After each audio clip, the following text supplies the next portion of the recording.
তোমরা দেখলে সকালবেলা ঘুম থেকে উঠেছি, এখন ঘুমের সময় হচ্ছে 8টার মতন। আর ঘুম থেকে উঠে আমার যে খালি পেটে ওষুধটা থাকে সেই ওষুধটা খেয়ে নিয়েছি। আর এদিকে তো তোমরা দেখে বুঝতে পারছো বিছানাটা কিন্তু পরিষ্কার করা হয়ে গেছে। তো দেখছি এদিকে আলনাটা না একটু অগোছালো হয়ে রয়েছে। আলনা বা যে কোনো জিনিস অগোছালো হয়ে থাকলে না শোকেস একদম ভালো লাগে না, আমার তো ভালোই লাগে না।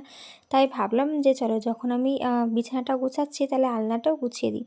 তো হ্যালো এভরিওয়ান, গুড মর্নিং। কেমন আছো তোমরা সবাই? আসলে তোমরা প্রত্যেকে ভালো আছো? হ্যাঁ, আমি কিন্তু এখন মোটামুটি সুস্থ আছি, মোটামুটি বলা চলে। তার কারণ হচ্ছে এই সময় অনেকটা যেহেতু সময় এগিয়ে এসেছে, জানো তো এখন না কখন যে শরীরটা খারাপ হচ্ছে, কখন যে ভালো হচ্ছে, সুস্থ হচ্ছে, বোঝাটা ভীষণ মুশকিল হয়ে যাচ্ছে।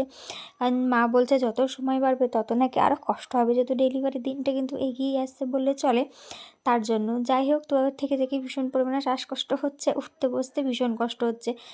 তো এদিকে আমার বরের যে জামা কাপড়গুলো কাচতে হবে সেই জামা কাপড়গুলো আলাদা করে রাখলাম। আর আমার এই জামা কাপড় মানে দুটো নাইটি যেটা কালকে পরেছিলাম ধুয়ে দিয়েছিল সন্ধ্যাবেলায় না, ওই যে বললাম দুপুরের পর থেকে বেশি শরীর খারাপ হচ্ছে, তা আর ওগুলো না আর গুছিয়ে রাখা হয়নি। তার জন্য মায়ের কটা নাইটি ছিল, আমার কটা নাইটি, আমার নাইটি বলতে দুটোই ছিল, নাইটি আর হাউস কোটটা। এদিক ওদিক তো আমি খুব একটা বেরাই না, কিন্তু যদি দোকানে ফোকানে যেতে লাগে জানো তো তখন এই হাউস কোটটা না উপর থেকে পড়ে যায়, এটাই যা। তো এই দুটো সুন্দর মতন গুছিয়ে নিয়েছি। এইবার যাবো ফ্রেশ হতে। আর ফ্রেশ হওয়ার আগে আমি খালি পেটে ওষুধটা খেয়ে নিই। আচ্ছা, যারা যারা আমার চ্যানেলে নতুন তারা যদি আমার ভিডিওটা ভালো লেগে থাকে তাহলে চ্যানেলটা অবশ্যই সাবস্ক্রাইব করে দিয়েছো। আর কি ভিডিওটা কেমন লাগলো সেটা কিন্তু কমেন্ট করে জানাতে একদম ভুলো না। এদিকে চলো তোমাদের একবার দেখিয়ে দিই। দেখো সুন্দর মতন করে আমার বিছানা তোলা কিন্তু একদম কমপ্লিট হয়ে গেছে। আর জলের বোতল, যেটা তো তোমরা সব সময় আমার খাটের উপর দেখেছো, এই বাড়িতে হোক ওই বাড়িতে হোক। আর এদিকে দেখো আলনাটা যে গুছিয়েছি সেটাও সুন্দর মতন করে আমি তোমাদেরকে দেখিয়ে দিলাম। আচ্ছা, একটা দিদিভাই কি বোনই হবে, পিঙ্কি বিশ্বাস বলে, তুমি অনেকবার আমাকে বলেছিলে যে তোমার নাম নিতে কী করবে বলো। বোনো, আমি তো খুব একটা ভিডিও করি না, আর যখনই করি নাম নিতে না অতটা মনে থাকে না। তোমার কমেন্ট আমি প্রত্যেক দিনই দেখি, তো চলো আজকে তোমারও নাম নিয়ে নিয়েছি। যদি ভিডিওটা দেখে থাকো অবশ্যই একটা কমেন্ট করে জানিও কিন্তু। আর এদিকে দেখো আজকে সকালবেলা জানো তো আমার ড্রাই ফ্রুটসগুলো না শেষ হয়ে গেছে। ড্রাই ফ্রুটস বলতে ওই আমরা বেশ বাদামটাই খাই, আর হচ্ছে কিশমিশ খাই। কিশমিশটা ভেজানো খায় না, শুকনো খায়। তো আমার বাদামটা শেষ হয়ে গেছে, তো তার জন্য সকাল সকাল আজকে না ঘুম থেকে উঠে খিদে পেয়ে গেছে ভীষণ জোরছে। তাই একটুখানি মুড়ি মাখা, একটুখানি চা খাচ্ছি। মুড়ি মাখা বলতে ওই যে ঝুরি ভাজা যে চানাচুরটা থাকে সেটাই। আগের দিনকে বর এনে দিয়েছিল, ওর জন্য এনেছিল, আমার জন্য এনেছিল, আমারটা বাদাম ছাড়াই। আমার আবার বাদাম দিয়ে খেতে একদম ভালো লাগে না। তো এদিকে ফ্রেশ হয়ে নিয়ে এদিকে চলে এসেছি হচ্ছে কি একটু খেতে। আর আজকে জানো তো একটু টুকটাকি কাজ করবো আজকে, অনেক দিন পর বলতে পারো রান্না করব। কারণ এই বাড়িতে এসে আমাকে রান্না করতে হয় না সেরকমভাবে, মানে আমাকে এই বাড়িতে এসে রান্না কেন আমাকে এই বাড়িতে এসে জানো তো কোনো কাজই করতে হয় না। ওই সারাদিন ঘরে শুয়ে বসে থাকি, তো একদমই ভালো লাগে না। তাই মাকে বললাম আজকে একটু রান্না করি, মা বলে যে ঠিক আছে কর। তো স্নান করে চলে এসেছি, ভাত এদিকে মা বসিয়ে দিয়েছে, মা ওইদিকে পুজো দিচ্ছে, আর আমি এদিকে মাছটা রান্না করব। কারণ হচ্ছে আমি তো এখন নিচে বসে পুজো দিতে পারবো না, কারণ নিচে বসে পুজো দিতে না উঠতে গেলে ভীষণ কষ্ট হয়। তার জন্য আমি রান্নাটা করছি, আর এদিকে মা পুজোটা দিয়ে নিচ্ছে। রাধা গোপাল যেহেতু রয়েছে তার জন্য। যাই হোক, এখন দেখো এদিকে কড়াইটা গরম হয়ে গেছে, এখন আমি মাছ রান্না করবো। আর আজকে কিন্তু আমারই পছন্দের মাছ, মানে ওই বলতে পারো কাতলা, কাতলা পোস্ত। আমি না বারবার সর্ষে বলে ফেলছি, তো কাতলা পোস্ত হচ্ছে রান্না।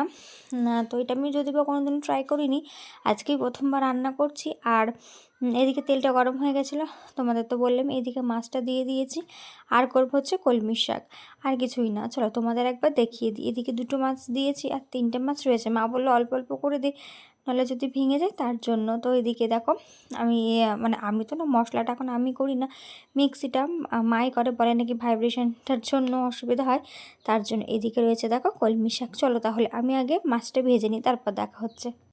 দিয়েছি পোস্তটা তেলের সাথে কষছে পোস্তটা, আর চলো দেখাই।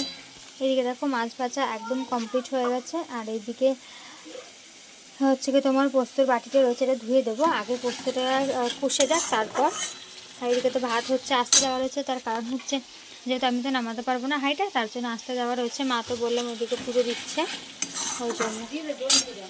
হয়ে গেছে, জোরে দিয়ে দিচ্ছে, ওই ভাতটা তাড়াতাড়ি হয়ে যাবে। আর কালকে তো ভিডিও করিনি, কালকে আম ডাল হয়েছিল, তার সাথে আমের চাটনি হয়েছিল, তো এইটুকুনি রয়ে গেছে। তো আবার এইটা মানে আজকে হয়ে যাবে। চলো, আর কি বলো তো, আমের চাটনিটাতে পাঁচফোড়ন দেওয়া, তো আমার না পাঁচফোড়নের গন্ধটা বলতে পারে একদমই ভালো লাগে না, তাই আমি চাটনিটা খাইনি বললেই চলে। আজকে খাবো কিনা আমি তাও জানি না, কারণ এই যে আমি ঢাকনাটা তুললাম তাতে ভীষণ একটা গন্ধ বেরোলো। আমার পাঁচফোড়নের গন্ধটা আগা গরু থেকে ভালো লাগে না, প্রেগনেন্সি বলে না, আমার আগা গরু থেকেই ভালো লাগে না। আর হবে কলমি শাক, তোমরা তো দেখিয়ে দিলাম। চলো এদিকে আগে এই রান্নাটা হয়ে যাক, তারপর তোমাদের সাথে দেখা হচ্ছে কেমন। আর অবশ্যই জানিও কারা কারা এরকম পোস্ত দিয়ে কাতলা মাছ খাও, কেমন লাগে খেতে অবশ্যই কমেন্ট করে কিন্তু জানিও। আমার তো বেশ ভালোই লাগে খেতে। চলো তাই ভাজা ভাজা হয়ে যাচ্ছে, এবার জল দিয়ে ফুটিয়ে মাছ দিয়ে দেবো। ওইদিকে একদিকে মাছটা হচ্ছে, মা বলে মাছটা একটু ফুটুক, নাহলে না নরম হবে না মাছটা, নরম না হলে খেতে যে না একদমই ভালো লাগবে না। তাই আমি বললাম যে ঠিক আছে তাহলে আমি একদিকে শাকটা বসিয়ে দিই। ভাত তো হয়ে গেছে, তোমরা আশা করি দেখে বুঝতেই পারছো। তো ভাতটা মা নামিয়ে নিয়েছে, একদিকে ওই মাছটা হচ্ছে আর একদিকে আমি শাকটা করে নিচ্ছি। শাকটা যেরকম করে ওই রসুন পেঁয়াজ তারপর হচ্ছে লঙ্কা ফোড়ন দিই সেরকমই করেছি, আর তার সাথে দিয়েছি কালো জিরে। যেহেতু আমি পাঁচ ফোড়নটা খাই না তার জন্য কালো জিরেটা দিয়েছি। অবশ্য বলবো না যে খুব একটা আমি কালো জিরে পছন্দ করি, আমার কালো জিরেটা খুব একটা ভালো লাগে না, কিন্তু ওই যে খেতে হয় তার জন্যই কালো জিরেটা মোটামুটি খাই, কারণ কালো জিরের স্মেলটাও না আমার যেন খুব একটা ভালো লাগে না। থেকে থেকে অবশ্য গন্ধ বেরোয়, কিন্তু কিছু করার থাকে না, কিছু মানে থেকে মানে কী বলবো, কিছু কিছু সময় খেতে হয়। কালো জিরেটা খাওয়াটা ভীষণ ভালো স্বাস্থ্যের পক্ষে, তার জন্য একটুখানি খাই। আর গা হাত পা ব্যথা তো কমে, আর এখন গা হাত পা ব্যথা সে তো বন্ধু হয়ে গেছে। এদিকে তো মাছটা একদম রেডি হয়ে গেছে, একদম কাই হয়ে গেছে। এই যে পোস্ত দিয়ে ঝোল ঝোল তো হয় না, মানে রাখে না ঝোল ঝোল, কেউ খায় না, যাই হোক। আর এদিকে শাকটা হচ্ছে হোক, এদিকে ভাতটারও হচ্ছে, মানে ভাতটা হয়ে গেছে। আচ্ছা তোমাদের একটা জিনিস দেখায়, বৃন্দাবন থেকে আমার বাড়িতে গোপাল এসেছে। তারও লাইটটা জ্বালায়, হ্যাঁ, কারণ এইদিকে না আমি পর্দা দিয়ে দিচ্ছি না, রোদটা ঢুকছে, খাটটা একদম গরম হয়ে রয়েছে। দাঁড়াও, কেমন ঘোলাটে লাগছে। এবার ঠিক আছে লাইটটা জ্বালায়। তো আমার বাড়িতে মানে আমার কাছে, আমার বাড়িতে এটা তো আমার বাপের বাড়ি, যাই হোক, তো আমার কাছে এসেছে হচ্ছে তোমার বৃন্দাবন থেকে গোপাল এসেছে। এই যে এইদিকে দেখো মায়ের কাছে এসেছে রাধাকৃষ্ণ, দেখেছো? এই দেখো ফটোটা, অবশ্যই কমেন্ট করে জানিও যে কেমন লাগছে রাধাকৃষ্ণটা। রাধারানীর মুখটা দেখো এত সুন্দর লাগছে কি বলবো। আর আমার কাছে এসেছে গোপাল, স্বয়ং গোপাল এসেছে। চলো তোমাদের সাথে শেয়ার করি। ও এই ঘরে লাইটটা জ্বালাতে হবে। এই দেখো এত সুন্দর লাগছে গোপালটা, মানে গোপাল ঠাকুরটা এতটাই সুন্দর লাগছে মানে বলার বাইরে, এতটাই সুন্দর লাগছে। আর আমার ছোটো বেশি বৃন্দাবন গেছিলো, তো সেখান থেকে আমার মায়ের জন্য রাধারানী এনে দিয়েছে, আর আমার জন্য এই যে গোপাল ঠাকুরটা এনে দিয়েছে। আজকে দিয়ে গেছে, পিসিরা এসেছিলো হচ্ছে মঙ্গলবার দিনকে, তো আজকে এসে দিয়ে গেছে। দেখো এত সুন্দর লাগছে কি বলবো, তোমরা কমেন্ট করে জানিও কেমন লাগছে। আমার ভীষণ পছন্দ হয়েছে। এটা টানাবো না, এটা আপাতত এভাবেই রেখে দেবো, এখানে না রাখে অন্য জায়গায় রাখবো, যাতে প্রত্যেকদিন সকালবেলা ঘুমতে করে দেখতে পারি, বুঝেছো?